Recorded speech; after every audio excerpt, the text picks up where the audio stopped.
ओम शांति।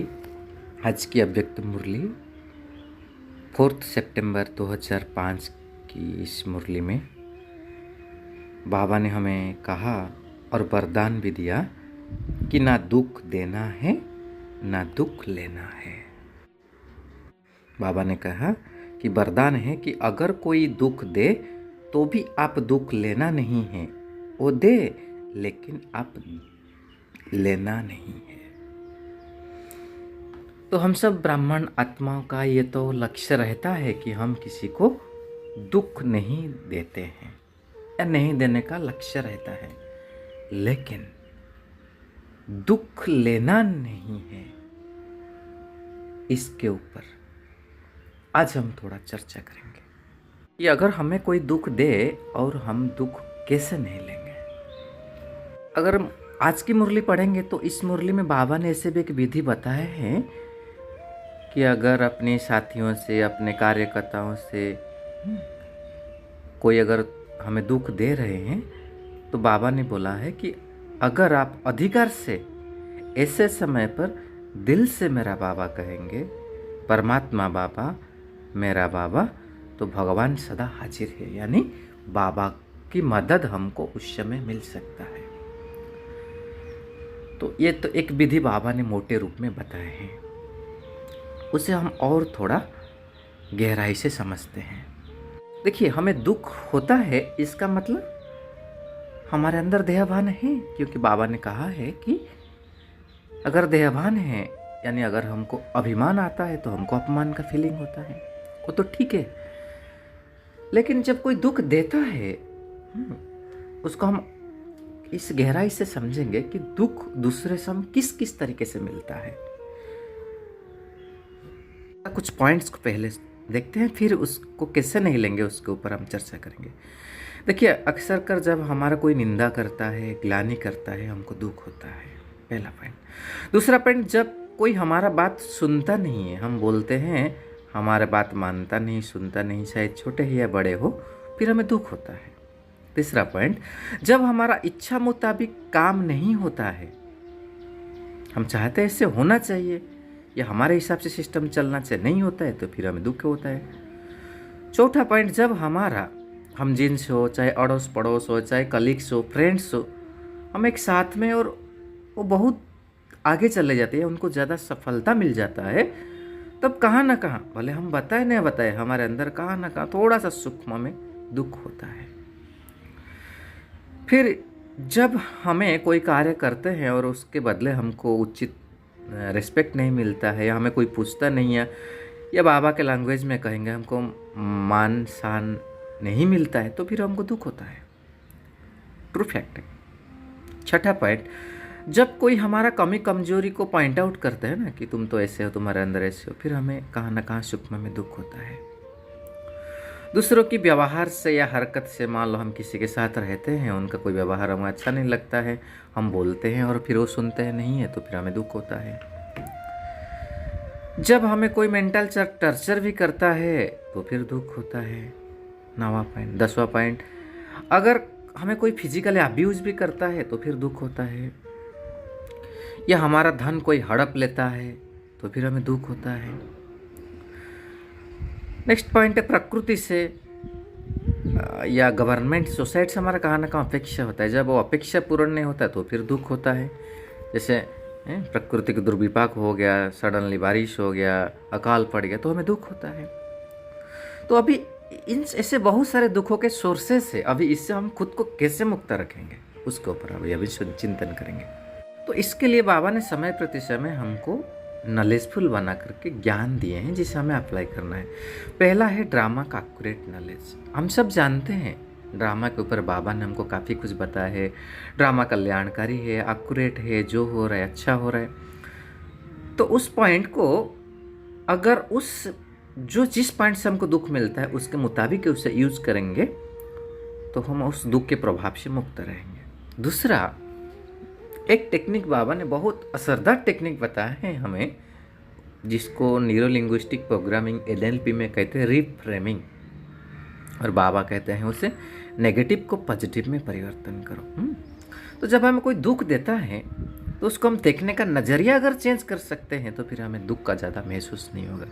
जैसे अभी 2 दिन पहले बाबा ने मुरली में बांधली माताओं के बारे में बोला कि जब बांधली माताओं को अपने पति मारता है, गाली देता है, तो उन्हें दुख होता है, लेकिन वो ऐसे सोच सकते हैं कि यार इसके बजाय से मुझे बाबा ने मिला है, या वो बांधली होने के कारण, उनके ऐसे तड़प होने के कारण बाबा के लिए उनके ज़्यादा प्यार बढ़ता है।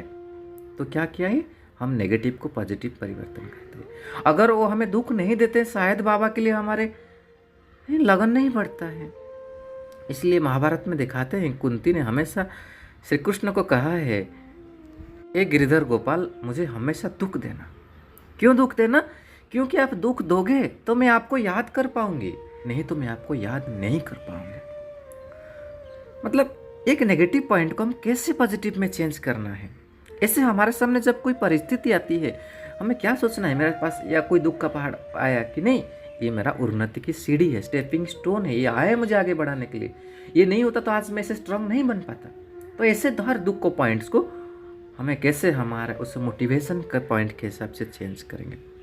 जैसे किसी भाई ने अभी सुना रहे थे कि जैसे ब्रह्मा कुमारी इसको जब गाली देते हैं तो बाबा कहते हैं ना कि ब्रह्मा कुमारी इसको भले गाली देते हैं कि ब्रह्मा कुमारी ये करते हैं वो करते हैं, लेकिन कम से कम उनका नाम में ब्रह्मा का नाम तो उनका मुख से उच्चारित तो होता है ना। तो देखो, गाली देते हैं और उसे कैसे बाबा ने रिफ्रेमिंग कराते हैं। तो ऐसे रिफ्रेमिंग हमको करना आते आना चाहिए। मतलब जिस वजह से हमको दुख मिल रहा है तो उसे हम रिफ्रेमिंग अच्छे से करते हैं। अगर हमारे कोई निंदा कर, हम क्या सोचे, मेरी निंदा नहीं कर रहा, ये तो मेरा महिमा कर रहा है। बाबा ने कहा है, ये सोचो ऐसे मेरे ऊपर ये पुष्प वृष्टि कर रहे हैं। कभी बाबा ने ये बोला कि आप सोचो आपके मंदिर के सामने वो भक्त है, वो भक्त आकर के आपको अपना दुख सुना रहा है। तो ऐसे रिफ्रेमिंग हम कर सकते हैं। दुख से मुक्त होने के लिए बाबा ने ड्रामा के हिसाब से भी बताया है कि ये क्या हो रहा है, हमारा हिसाब किताब चुकता हो रहा है। कहाँ ना कहाँ में उसको दुख दिए थे, तो अब ये चुकता हो रहा है, इसीलिए उसमें हमें ज़्यादा परेशान नहीं होना है। और बाबा ने कहता, अगर कोई निंदा करे, ये सोचो निंदा हमारा जो करेगा मित्र हमारा सो। पॉइंट जैसे हम देखें कि अगर हमारा हमजिन से साथी, सहयोगी, पड़ोसी, कलीग को सफलता मिलता है तो हमें दुख होता है। इस पॉइंट से कैसे मुक्त पाएंगे कि जब हम किसी का सफलता को देख करके दुख कर रहे हैं, ईर्ष्या कर रहे हैं, तो हम उस व्यक्ति के लिए नहीं कर रहे हैं। ये लॉ है, साइकोलॉजी है कि हम सफलता से ही विमुख होते हैं, हम सफलता के लिए ही दुख कर रहे हैं, यानी हम सफलता से दूर हो रहे हैं। अगर ये सोचेंगे मैं सफलता से दूर हो रहा हूँ तो फिर हम दुख नहीं करेंगे। फिर जब हम सोचते हैं कि हमें कोई नाम मान सम्मान नहीं देता, इतना करने के बाद भी हमको कोई पूछता नहीं है, तो हम क्या सोच सकते, नहीं ये गुप्त मेरा जमा हो रहा है। तो अभी किया अभी खा गया, तो क्या जमा हुआ? जमा नहीं हो रहा है, बाबा ने मेरी अविनाशी कमाई को जमा कर रहे हैं। तो ऐसे संकल्प हम ला सकते हैं। फिर ये होता है कि हमारा इच्छा मुताबिक काम नहीं होता है, ये हमारा बात को कोई मानता नहीं है, सुनता नहीं है। तो इसके लिए क्या क्या प्रयोग कर सकते हैं कि सबका अपना अपना पार्ट है। साक्षी दृष्टा का भाव अपने अंदर लाए। हर एक का अपना अपना पार्ट है, उनका नज़रिया अलग है। जैसे आजकल ओल्ड जनरेशन न्यू जनरेशन को लेकर के कितना फ़र्क आता है। ओल्ड जनरेशन बोले हमारा बात तो सुनता नहीं, वो जिस बात को हम सोच रहे हैं हमारा बात सुनना चाहिए, उनके हिसाब से देखने का नज़रिया ही अलग है। तो इसलिए हर एक का अपना अपना पर्सपेक्टिव है, देखने का नज़रिया है। अगर ये सोचेंगे हम तो फिर हमें दुख नहीं होगा। फिर जब कोई हमारी कमजोरी पॉइंट आउट करता है, हम क्या सोचना है, ये आत्मा को दुआएं भर भर के देना, यार यही आत्मा है जो मेरी कमियों को क्या निकाल रहे हैं, मुझे तो संपूर्ण बनाने में मदद कर रहे हैं। सोचो आज ये मुझे नहीं बताता, हाँ मेरा ये कमी कमजोरी रह जाता, तो फिर मैं संपूर्ण कैसे बनता। तो इसे भी सोच करके हम उससे वो अगर दुख हो रहा है तो नहीं ले सकते हैं। जब दूसरा आत्माओं से कोई अपेक्षा रहता है या उनके व्यवहार से हम परेशानी होती है, तो जैसे सोचे कि हर एक आत्मा यूनिक है, ठीक है, हर एक आत्मा यूनिक भी है, हर एक अपना अपना पार्ट प्ले कर रहे हैं। इसमें ना किसी का दोष नहीं है, निर्दोष दृष्टि रखना है हमको। सबका पार्ट अलग है। जिसलिए बाबा ने कहा था ना, जब दीदी मनमोहिनी का शरीर छूटा तो उनको लगा कि अगर ये डॉक्टर ऐसा करता तो शायद दीदी बच जाते। तो बाबा ने क्या मुरली चलाई थी कि ना भगवान का दोष है ना भगवती का दोष है। ऐसे हमको सोचना है, फिर दुख का अनुभव नहीं होगा। फिर जब हमें कोई कुछ बोलता है या किसी से बातों से हम परेशानी होते, दुखी होते हैं, उसकी स्थिति को हम समझने की कोशिश करेंगे। अभी क्या हो सकता है, हमको लगता है ऊपर से देख के ये ऐसे क्यों बोल रहा है, ऐसे क्यों कर रहा है, लेकिन हो सकता है उस आत्मा उस परिस्थिति में, उस समय में कोई बहुत गहरा परिस्थिति में गुजर रहा है। हो सकता है उसके लिए उसका व्यवहार ऐसे हो रहा है जिससे हमको दुख हो रहा है। जैसे एक बहुत छोटा सा सुंदर एग्जाम्पल मतलब बताते हैं ना बातें, कि जैसे एक व्यक्ति ट्रेन में सफ़र कर रहा था, उसका सामने वाले बर्थ में कोई बैठा था और उसके साथ एक छोटी बच्ची थी। तो बच्चे नॉन स्टॉप 2 घंटे से जैसे बड़बड़ कर रहे हैं, देखो पापा ये गया है, ट्रेन जा रही है, पेड़ दौड़ रहा है, पापा ये देखो घर है, ये है, ये ऐसे है, मतलब नॉन स्टॉप वो बोलती जा रही है। तो ये जो सामने वाले व्यक्ति परेशान हो रहे हैं, बोला अरे इतना क्यों बड़बड़ बड़बड़ कर रहा है। फिर कुछ समय बाद उतर के जाते हैं बाहर, तो उनको बाजू वाला पड़ता है, इतना क्यों बोलते हैं। फिर वो बताता है कि ये बच्ची जो है ना, आज तक अंधी थी, आज उसका ऑपरेशन होकर के पहली बार उसको आंखें मिला है। तो मतलब देखो कितना चीज़ें हैं। हम क्या सोच रहे थे, ये ऐसे ऐसे बकबक बकबक करती है। तो ऐसे जो भी कोई आत्मा जब कोई बोलता है, उस परिस्थिति में कोई हो सकता है कोई डिफ़िकल्ट सिचुएशन में गुजर रही होगी, हमको पता नहीं है। तो उसको भी हमको समझना पड़ेगा। फिर जैसे कोई अगर हमारा धन हड़प लेता है या ऐसे कुछ करता है, तो हम वो सोच सकते हैं कि हिसाब किताब हमारा चुकता तो हो रहा है। दूसरा है, जैसे हम सोचते हैं गवर्नमेंट ऐसे करना चाहिए, प्रकृति हमेशा अच्छा रहना चाहिए। तो इसमें हमारे अंदर जो एक्सेप्टेंस पावर को डेवलप करना होगा, समाने की शक्ति, चाहे कोई कुछ भी हो। क्योंकि एवरीथिंग इज चेंजिंग, सब कुछ चेंज होता रहेगा, हमारे हिसाब से कोई होगा करके गारंटी नहीं है। तो इसलिए हमको समाने की शक्ति या पावर ऑफ एक्सेप्टेंस को अपने अंदर डेवलप करना होगा। अच्छा, फिर अगर हम दूसरे किसी आत्मा के व्यवहार से घर में है या परिवार में, ऑफिस में बार बार डिस्टर्बेंस होते हैं, तो क्या करना है, बाबा ने युक्ति बताया है कि उनको आत्मिक दृष्टि में देखना है, उनका रोल को न देख के उनके सोल को देखना है कि वास्तव में वो कौन है। एक आत्मा है ना, और आत्मा तो ओरिजिनल स्वरूप में शांत स्वरूप, प्रेम स्वरूप, आनंद स्वरूप है। उसका पार्ट ऐसा है जिसका पार्ट हमें विलियन जैसा लग सकता है, लेकिन है तो एक शुद्ध पवित्र आत्मा। तो उसका अनादि स्वरूप में हमें देखना है। और अगर कोई ब्राह्मण आत्मा है, ब्राह्मण आत्मा के लिए डिस्टर्ब हो रहे, तो उसका अनादि के साथ साथ उसका आदि स्वरूप में भी हम देख सकते हैं। और एक विधि बाबा ने कहा कि अगर हम इष्ट देवी का स्वरूप या मातृत्व का संस्कार हमारे अंदर डेवलप करेंगे, जैसे कि माँ, मान लो बच्चा कितना भी हरकत करे तो सह जाती है ना बच्चे के लिए, तो ऐसे हमारे अंदर मातृत्व का भाव आ जाए, ये इष्ट देवी का भाव आ जाए, हमारे सब भक्त हैं, तो फिर हम दूसरे के दुख को सहन कर सकते हैं। और एक बहुत सुंदर चीज़ है जिसको कहते हैं ग्रैटिट्यूड। अगर हम ग्रैटिट्यूड के फ्रेम में रहेंगे तो सदा क्या होगा, मतलब सब छोटी छोटी चीज़ों के लिए हमारे मन से सबके लिए धन्यवाद धन्यवाद निकले, और हम दूसरे को दुआएं देते रहें, तो फिर क्या होगा, दूसरे का दुख का असर हमारे ऊपर ज़्यादा नहीं पड़ेगा। दूसरे का दुख फील ना हो, उसके लिए हमारा योग का पावर अगर अच्छा है, आप देखेंगे जिस दिन आपका योग अच्छा लग गया है, बाबा के साथ अच्छा कनेक्शन हो गया है, शक्तिशाली अमृत बला हो गया, भी आपका योग अच्छा लग गया है, या मेरी स्थिति अच्छी है, तो फिर आपको कोई कितना भी कुछ बोले ना, आपको फर्क ही नहीं पड़ेगा। लेकिन अगर वही व्यक्ति उतना ही बोले जिस दिन हमारी स्थिति ठीक नहीं है, योग नहीं लगा है, या हमारी स्थिति थोड़ा डाउन है, फिर हमको दुख होगा। इसलिए जितना हो सके हमें योगयुक्त रहने का कोशिश करेंगे, हमारे बाबा के साथ कनेक्शन को जोड़ने की कोशिश करेंगे। फिर बाबा ने कहा है कि हम कौन है, दाता के बच्चे दाता है। तो हमें किसी से कुछ एक्सपेक्टेशन रखना ही नहीं है। ये समान हमें अभ्यास करना है कि मैं तो मास्टर दाता हूँ, सबको देने वाला हूँ, मास्टर वरदाता हूँ। बाबा ने मुझे अन्य आत्मा को देने का निमित्त बनाया, मैं फिर दूसरे से कैसे एक्सपेक्टेशन कर सकता हूँ। तो इसके लिए हम सवेरे उठ के रोज़ कुछ समान या अफर्मेशंस का अभ्यास कर सकते हैं, जैसे मैं सबको देने वाला मास्टर दाता है, मुझे किसी से कुछ भी नहीं चाहिए, ना मान चाहिए, ना आसान चाहिए, ना प्यार चाहिए, कुछ नहीं चाहिए। बाबा ने मुझे सब कुछ दिया है, सब कुछ से भरपूर कर दिया है।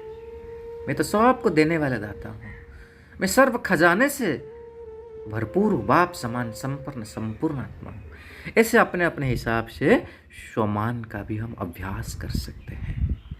उसके बावजूद भी अगर हमको कोई दुख देता है, जैसे बाबा ने कहा दिल से अधिकार से बाबा कहो, तो बाबा को हम सुना देंगे। क्योंकि होता है ना, अगर हमको कोई दुख दिया तो अगर बाबा को हम सुना देते हैं, किसको सुना देते तो हल्का होता है ना, तो बाबा ने कहा था कि उल्टी करना है कहाँ करोगे, बाबा के कमरे में भले करो, बाबा को सुना दो।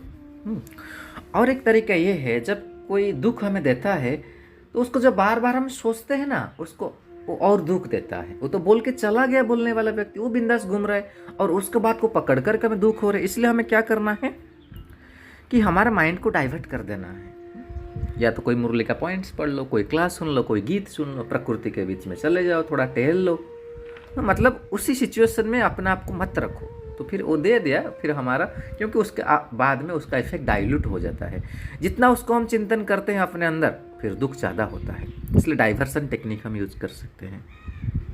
या कोई सुख के बाद, जब हमारा कोई सुख का पल हमको अनुभव हुआ है, बाबा से कोई मदद या कोई सुख भरा हमारा लाइफ में मोमेंट्स होता है ना, उसको याद कर सकते हैं। और एक बाबा ने कहा, अगर जितना जितना तुम सुखों की दुनिया के शेयर करते जाओगे, सतयुगी दुनिया का शेयर करते जाओगे, उतना उतना तुम इस दुखों से परे रहोगे। हम अभ्यास भी करेंगे, मैं तो सुखदायी आत्मा हूँ, सुख स्वरूप आत्मा हूँ।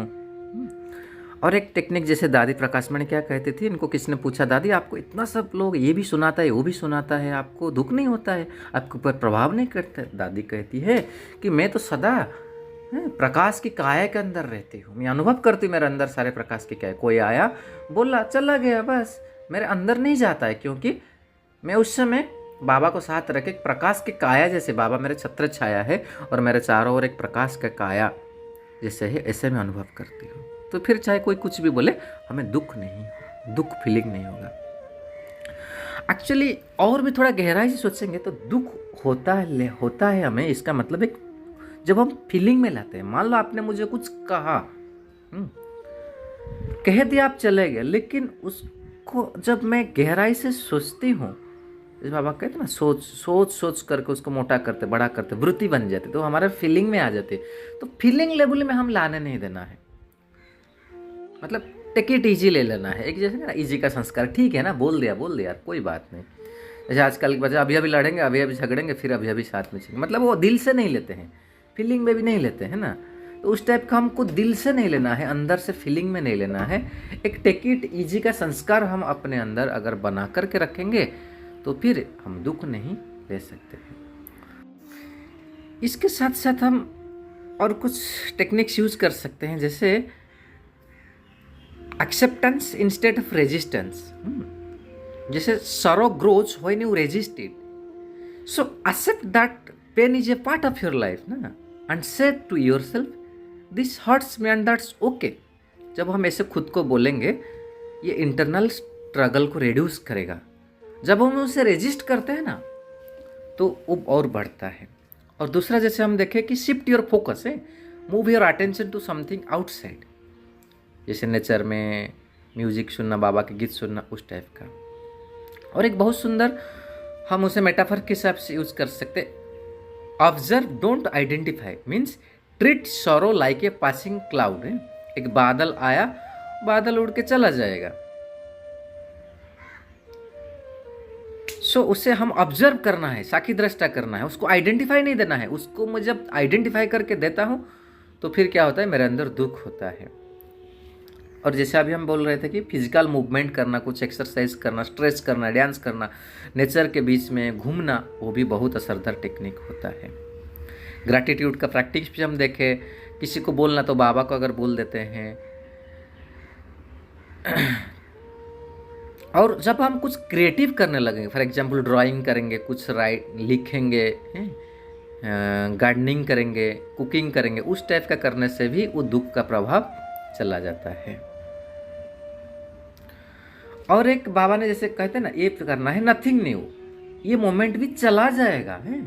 जैसे हम कहते हैं ना, किसी ने, एक पिता ने अपने बच्चों को दिया था, बोला इसको लिख के, ये एक लिखा तो उसका देख रखा था कि जब भी कोई विपरीत परिस्थिति आए, एकदम तुम डाउन हो जाना, उसको पढ़ना। तो फिर उसका बच्चा उसको संभाल के रखा था, तो उसके जीवन में से बहुत बहुत बहुत दुख आया।